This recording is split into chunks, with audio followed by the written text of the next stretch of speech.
പ്രവാചകൻ സല്ലല്ലാഹു അലൈഹി വസല്ലം പറയുന്നു, ലൈസ ശൈഉൻ അക്റമ അലല്ലാഹ് മിനദ് ദുആ. അല്ലാഹുവിന്റെ അടുക്കൽ ദുആയേക്കാൾ ശ്രേഷ്ഠമായ മറ്റൊന്നുമില്ല. പ്രാർത്ഥനയേക്കാൾ പുണ്യം നിറഞ്ഞ മറ്റൊന്ന് റഹ്മാനായ റബ്ബിന്റെ അടുക്കലില്ല.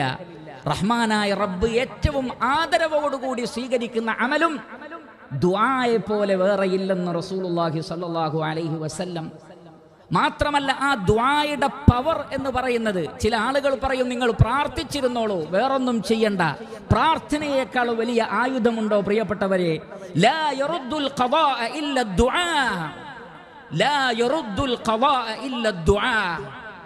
ദുആ കൊണ്ടല്ലാതെ ഖദാ നീങ്ങുകയില്ല. ഖദാഇനെ തന്നെ നീക്കാൻ മാത്രം ശക്തമായ ആയുധമായി അല്ലാഹു പഠിപ്പിച്ചത് പ്രാർത്ഥനയാണെന്ന് നമ്മൾ മനസ്സിലാക്കണം.